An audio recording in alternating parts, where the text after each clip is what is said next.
తెలంగాణలో Jubilee Hills by election సంబంధించి రోజు రోజుకి ఎవరు గెలుస్తారనే చర్చ సాగుతూ ఉంది. ఇటీవల కొన్ని సర్వేలు కూడా చెప్పడం జరిగింది. బీఆర్ఎస్ పార్టీకి కొంత ఎడ్జ్ ఉందంటూ కూడా ఇవాళ ఒక కొత్త సర్వే ఓటాకు సంబంధించి అంటే వాయిస్ ఆఫ్ తెలంగాణ అండ్ ఆంధ్రాకు సంబంధించి ఏదైతే సర్వే సంస్థ ఉన్నదో వారు కూడా ఒక 6% తేడాతో బీఆర్ఎస్ పార్టీ గెలిచే అవకాశం ఉన్నట్టు కూడా వారు చెప్తా ఉన్నారు. దీనికి సంబంధించి ఓటా సంస్థ అధినేత కంబాలపల్లి కృష్ణ గారు ఉన్నారు. అదే సార్ కూడా సీనియర్ జర్నలిస్టు, మరి మాట్లాడించే ప్రయత్నం అయితే చేద్దాం. సార్, ఏంటి అసలు ఓటాకు సంబంధించి గతంలో కూడా మునుగోడుకు సంబంధించి ప్రాంతాల్లో కూడా చేశారు, అక్కడ ఆంధ్రాలో కూడా చేశారు. మీ ప్రత్యేకత ఏంటి, ఎట్లా ఉండబోతుంది జూబ్లీహిల్స్ సంబంధించి? మేము రెగ్యులర్గా 8 ఏళ్ళ నుంచి సర్వే ఫీల్డ్లో ఉన్నాము. ఫస్ట్ ఆఫ్ ఆల్గా మేము ఇండిపెండెంట్గా ఉన్నాము. సో ఎవరికి అనుకూలంగా కానీ వ్యతిరేకంగా కానీ మేము కాదు. ప్రజల అభిప్రాయం ఏ విధంగా ఉంటే అది బయటికి చెప్తున్నాము. ఇప్పటివరకు మేము చెప్పిన అంచనాలు ఎప్పుడు తప్పలేదు ఈ ఈ ఈ క్షణం వరకు. సో జూబ్లీహిల్స్లో కూడా మేము ఒక 1050 శాంపిల్స్తో ఒక 6 రోజుల పాటు సర్వే చేశాము. ఇందులో మాకు కనిపించినంత వరకు కాంగ్రెస్ చాలా గట్టి పోటీ ఇస్తుంది. అదే సమయంలో బీఆర్ఎస్కి ఎడ్జ్ ఉంది. సో 42% కాంగ్రెస్కి ఉంటే 48% బీఆర్ఎస్కి వచ్చింది. సో జనరల్గా ఏంటంటే అసలు ఎలక్షన్ స్టార్ట్ అయ్యేటప్పుడు నవీన్కి టికెట్ ఇచ్చినప్పుడు కాంగ్రెస్దే గెలుపు, సింపుల్గా గెలిచిపోతుంది కాంగ్రెస్ అనే పరిస్థితి నుంచి ఇవాళ పోటాపోటీ అనే వాతావరణానికి వచ్చింది. అందులో బీఆర్ఎస్ యాక్టివ్గా ఉంది. అంటే మనకు విజిబుల్ కనబడుతుంది. అంటే ఇందులో దాచిపెట్టడానికి ఏం లేదు. వాళ్ళ సోషల్ మీడియా కానీ, బీఆర్ఎస్ పార్టీ ప్రచారం కానీ, అక్కడ గ్రూప్స్గా ఏర్పడి మాట్లాడటం కానీ, ఇదంతా కూడా బీఆర్ఎస్ ఒక స్టెప్పు కాంగ్రెస్ కంటే ముందున్నది మనకు అర్థమవుతుంది. సో అందుకని ప్రజలతో మాట్లాడినప్పుడు కూడా మాకు వచ్చిన కన్క్లూజన్ ఏంటంటే ఈ రోజుకి నిన్నటి నవంబర్ 4వ తారీఖు నాటికల్లా బీఆర్ఎస్ కాంగ్రెస్ కంటే ఒక స్టెప్ ముందుంది. అది ఎలాంటి అడ్వాంటేజ్ ఉంటుంది, ఎలా తీసుకుంటుంది, బీఆర్ఎస్ దీన్ని నిలబెట్టుకుంటుందా, లేదంటే కాంగ్రెస్ ఇప్పుడు వెనుకపటి నుంచి ముందుకు పోతుందా అనేది మనం రానున్న రోజుల్లో చూడాలి. మీరు సర్వే చేసినా కూడా చూస్తూ ఉన్నాము. ఇక్కడ అజరుద్దీన్ని కూడా ఈ సర్వేలో ఇన్వాల్వ్ చేసినట్టుంది. అంటే ఏం క్వశ్చన్స్ అడిగారు, ఏంటి అసలు? ఎందుకు ఇది నిజంగా మేము మొదలుపెట్టిన టైంకి క్యాబినెట్ ఎక్స్పాన్షన్ అనేది జరిగి అజరుద్దీన్కి మంత్రి పదవి ఇస్తారనేది మనకు ఢిల్లీ నుంచి ఒక లీక్ వచ్చి వార్త స్టార్ట్ అయింది. సో వెంటనే మేము ఆ క్వశ్చనీర్ చేంజ్ చేసేసి అజరుద్దీన్ సంబంధించిన 2 క్వశ్చన్లు యాడ్ చేసినాం. మేము జనరల్గా మా సర్వే క్వశ్చనీర్లో అప్పటిదాకా అజరుద్దీన్ లేడు. ఎప్పుడైతే ఈ వార్త వచ్చేసిందో మేము వెంటనే అజరుద్దీన్ పేరు కూడా ఇంక్లూడ్ చేసి అజరుద్దీన్ని తీసుకొస్తున్న ఉద్దేశం ఏంటంటే కాంగ్రెస్ పార్టీ ముస్లింలలో వాళ్ళని ఆకర్షించి కొన్ని ఎక్కువ ఓట్లు సాధించాలన్న ఉద్దేశంతోనే ఆయనకు మంత్రి పదవి ఇస్తున్నారు. ఇంతకుమించి వేరే కారణం ఏమి లేదు అజరుద్దీన్కి మంత్రి పదవి. ఎందుకంటే ఆయన ఇంకా ఎమ్మెల్సీకి కూడా ఎన్నిక కాలేదు. జస్ట్ ఓన్లీ ఆయన నామినేట్ చేస్తున్నారు తప్ప అది ఇంకా గవర్నర్ క్లియరెన్స్ కూడా ఇవ్వలేదు. సో అలాంటి పరిస్థితుల్లో ఎందుకు అజరుద్దీన్కి మంత్రి పదవి ఇస్తే ఒకవేళ ముస్లింలందరూ ఓటేస్తారా అన్న ఆలోచన వచ్చినప్పుడు ప్రజలు చెప్తుంది ఏంటంటే ఆయనకు మంత్రి పదవికి ఈ ఎన్నికలకి మాకేం సంబంధం లేదు, మేము దాన్ని బట్టి ఏం ఓటేయమని క్లియర్గా చెప్పారు. సో అక్కడ చూసినప్పుడు ఏంటంటే మైనార్టీలు ఎవరు కూడా అజరుద్దీన్కి మంత్రి పదవి వల్ల పెద్దగా ఇన్ఫ్లుయెన్స్ కావట్లేదు, వాళ్ళ మీద ఎఫెక్ట్ పట్టలేదు అనేది మనకు అర్థమైంది. అందుకే మేము మా రిపోర్ట్లోనే ఇంక్లూడింగ్ అజరుద్దీన్ డెవలప్మెంట్ అని కూడా మేము ప్రత్యేకంగా పేర్కొని చేస్తున్నాం. అంటే మంత్రి పదవి ఇచ్చినా కూడా మైనారిటీ ఓట్లు మాత్రం కాంగ్రెస్ పార్టీకి ఎక్కువ మొగ్గు చూపే అవకాశం లేదు. అంటే జనం ముస్లింలే మనకు చెప్పిన అభిప్రాయం ఏంటంటే మంత్రి పదవి అనేది ఎందుకైనా ఇచ్చుకోనని మాకు సంబంధం లేదు, కానీ దాన్ని ఇచ్చినందుకు మేము ఓటేస్తాం అనేది అయితే కరెక్ట్ కాదనేది చాలామంది చెప్తున్నారు. సో అది ఈవెన్ ఏ ముస్లిం అనేటైనా వాళ్ళకి రాజకీయంగా ఏ అభిప్రాయం ఉన్నా అజరుద్దీన్కి మంత్రి పదవి ఇవ్వడం వల్ల ముస్లింలందరికీ ఏదో ఒరిగిపోద్దన్న ఆలోచన అయితే వాళ్ళలో లేదనేది మాకు అర్థమైంది. అట్లా పార్టీలు చెప్తున్నాయి సార్, ఈ సర్వేలు ఈ గ్రేటర్ పరిధిలో హైదరాబాద్ పరిధి ప్రాంతాల్లో ఈ సర్వేలను నమ్మలేము, రూరల్ ప్రాంతాల్లో ఎక్కడైతే గ్రామీణ ప్రాంతాల్లో అయితే ఆ నియోజకవర్గాల్లో నమ్మవచ్చు, ఇక్కడ ప్రజలు డిఫరెంట్గా ఉంటారంటూ కూడా బీజేపీ పార్టీ కొంత నాయకులు మాట్లాడుతూ ఉన్నారు. ఇక్కడ ప్రజలు ఎక్కడి నుంచో పుట్టుకురారు, రూరల్ నుంచి వచ్చిన ప్రజలే ఇక్కడ కూడా ఉంటారు. అయితే సర్వేలు ఇప్పుడు ఏంటంటే ఇప్పుడు ఒక పార్టీకి వ్యతిరేకంగా సర్వే ఉన్నప్పుడు ఆ పార్టీ ఎంతో కొంత ఫ్రస్ట్రేషన్తో మాట్లాడుతుంది. మనం అట్లా రాజకీయాలు కామెంట్ చేయాల్సిన అవసరం లేదు.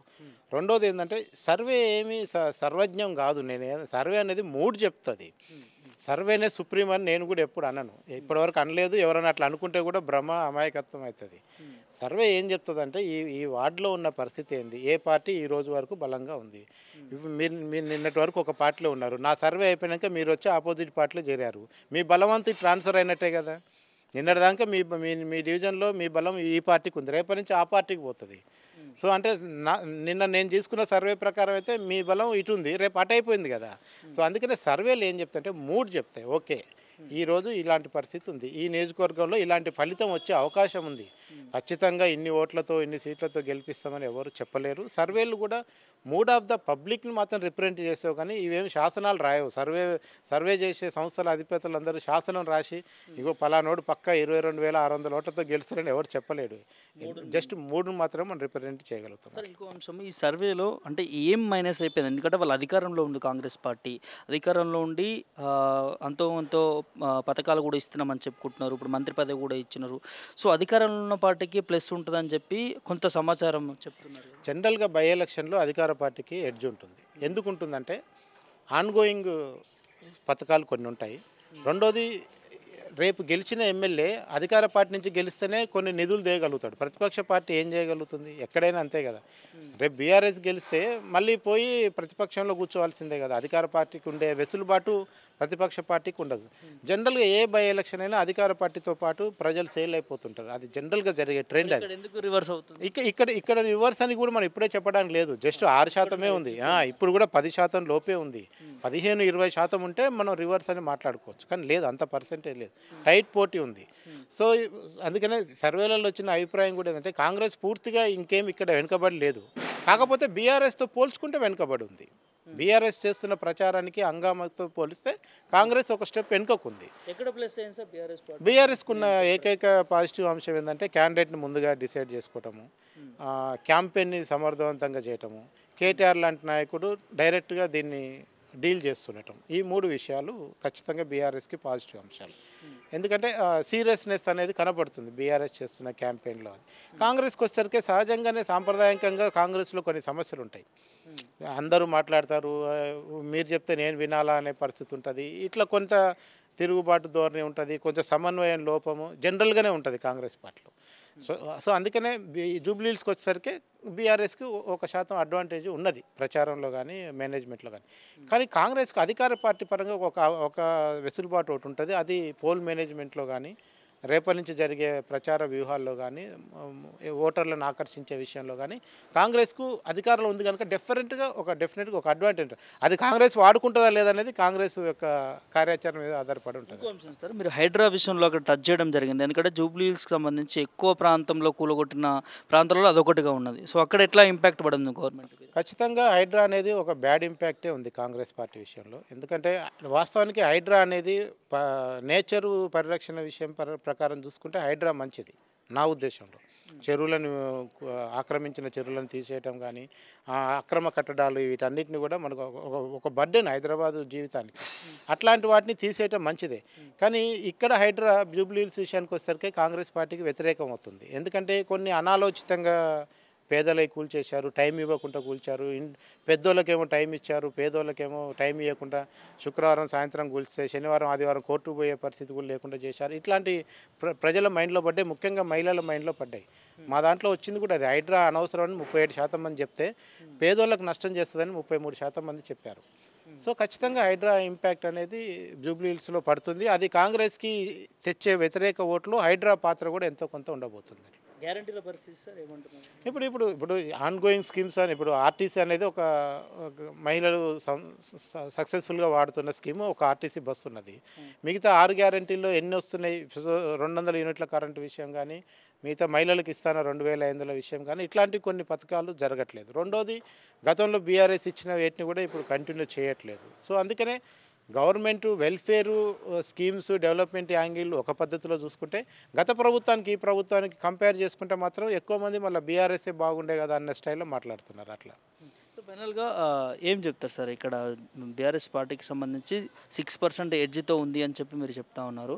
సో ఇక్కడ ఏమవుతుందంటే ఏ పార్టీకి ఎడ్జ్ చూపించినా కూడా ఆ సంస్థ ఆ పార్టీకి డబ్బులు ఇచ్చింది, ఆ డబ్బులకు అమ్ముడు పోయారు అనేది ముఖ్యంగా వీళ్ళు మాట్లాడుతున్నారు, కాంగ్రెస్ వాళ్ళు, బీజేపీ. సో మీరు ఒక సీనియర్ జర్నలిస్ట్గా ఉన్నారు. సో మీ ఓటా సంస్థకు సంబంధించి ఎంతో ప్రాధాన్యం ఉన్నది, ఏం చెప్తారు సార్? దురదృష్టవశాత్తు ఏంటంటే మన సెఫాలజీ రంగంలో కొన్ని సంస్థలు పార్టీలకి కోసం పనిచేస్తాయి.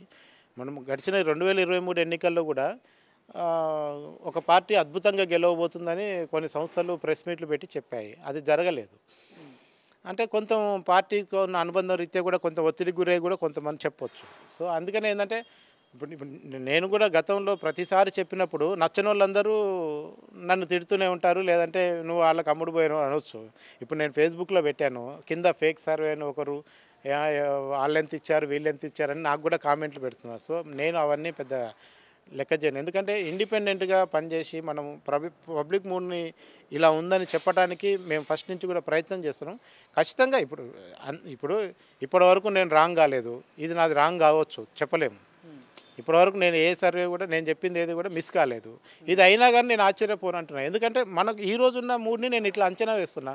రేపటి నుంచి మూడ్ స్వింగ్ అయ్యి కాంగ్రెస్ వైపు తిరిగింది అనుకోండి, చెప్పగలిగేది ఏం లేదు. సో అందుకనే మరి రేపు వాళ్ళందరూ రేపు నిజంగా కాంగ్రెసే వచ్చింది అనుకోండి, రేపు నన్ను అందరూ బీఆర్ఎస్ వాళ్ళు నన్ను విమర్శిస్తారా? అట్లా ఉండదు కదా. సో అందుకనే ఎవరికి అనుకూలం ఎవరికి వ్యతిరేకం అనేదాన్ని మనం పక్కన పెడితే పబ్లిక్ యొక్క మూడ్ని యాస్టీస్గా ఇవ్వడానికి ఓటా ప్రయత్నం చేస్తుంది. దాన్ని మేము ఎప్పుడు నిలబెట్టుకుంటాం. సో ఫైనల్గా మీరు ఒక సీనియర్ జర్నలిస్ట్గా చెప్పండి సార్, ఇప్పుడున్న పరిస్థితులు మీరు అన్నీ కూడా చూసారు. సో నిజంగా ఎట్లా ఉండబోతుంది, ప్లస్లు మైనస్లు ఏంటి ఇరు పార్టీలకు సంబంధించి, బీజేపీ పార్టీకి సంబంధించి? సో మీరు ఏం చెప్తారు? ఒకటి, బీజేపీ పోటీలో ఉన్నా అనుకుంటుంది కానీ లేదు. మేము గ్రౌండ్లో మాట్లాడేంత వరకు అయితే బీజేపీ పోటీలో లేదు. పైగా బీజేపీ మీద ఇంకొక బదనాం ఏముందంటే వాళ్ళు బీఆర్ఎస్ కోసం సైలెంట్గా ఉన్నారన్న బదనాం కూడా ఉన్నది. దాన్ని నమ్ముతున్నారని నేను అడిగినప్పుడు 47% మంది అవును బీఆర్ఎస్ కోసమే బీజేపీ పనిచేస్తున్నది అన్నది. కానీ ఇదే బీఆర్ఎస్ నాయకులు నాతో ఏమంటారంటే అసలు కాంగ్రెస్ రేవంత్ రెడ్డి కిషన్ రెడ్డి మాట్లాడుకున్నారు, కిషన్ రెడ్డి కాంగ్రెస్కే ఓట్లు వేపిస్తాడు బీజేపీ ఓట్లని కూడా మాట్లాడుకుంటున్నారు. సో అనేది బీజేపీ ఇప్పుడు ఏదో ఒక పార్టీకి ఓట్లు వేయించడం తప్ప వాళ్ళ ఓట్లు వాళ్ళు వేయించుకుంటారనే దాని మీద బీజేపీ విషయంలో లేదు. సో ఖచ్చితంగా కాంగ్రెస్ కానీ బీజేపీ కానీ బీఆర్ఎస్ కానీ ఇప్పుడు ఈ పోటీలో ఉన్నదైతే బీఆర్ఎస్ కాంగ్రెస్. బీజేపీ కూడా ఉన్నా వాళ్ళిద్దరు కొట్టుకొని మేము బయటపడతామని కిషన్ రెడ్డి గారు అంటే చెప్తున్నారు. కానీ గ్రౌండ్లో ఫీల్డ్లో వెళ్ళి చూసినప్పుడు ఆ రకమైన అంటే ఇది ముక్కున పోటీ కాలేదు, పోటీ 1-1 ఉంది. మీకు ట్రయాంగిల్ కాంటెస్ట్ అనుకోండి ఎవరైనా బయటపడవచ్చు, అదొక అవకాశం ఉండే. కానీ ఇప్పటి వరకు ఈ రోజు వరకు జూబ్లీ హిల్స్లో ట్రయాంగిల్ కాంటెస్ట్ లేదు. బీజేపీ ఆ స్థాయికి పోటీ ఇవ్వట్లేదు అనేది నాకు అర్థమైనంత వరకు. కాంగ్రెస్ బీఆర్ఎస్ మధ్య ఉంటుంది, కాంగ్రెస్ బీఆర్ మధ్యనే క్లియర్గా ఉంటుంది. బీఆర్ఎస్కున్న పాజిటివ్లు, కాంగ్రెస్కున్న అడ్వాంటేజ్లు, ఈ రెండింటిని ఎవరు సమర్థవంతంగా పోల్ మేనేజ్మెంట్ చేస్తారనేది. ఎందుకంటే వాతావరణం చూస్తే నవీన్ గెలవకుండా ఎటుపోతారనొచ్చు, లేదంటే కేటీఆర్ అట్లా కష్టపడుతుండే ఇంకా బీఆర్ఎస్ గెలితే ఎవరు మనకు చెప్పడానికి ఉండొచ్చు. కానీ మళ్ళీ బాక్సులో బ్యాలెట్లో ఓటు పడేంత వరకు మేనేజ్ చేసిన వాళ్ళు మాత్రమే సక్సెస్ అవుతారు. అది ఈ రెండు పార్టీలు ఎవరు చేస్తారనేది చూడాలి. రైట్, ఇది జూబ్లీ హిల్స్ బై ఎలక్షన్ సంబంధించి ఓటా చేసినటువంటి సర్వే.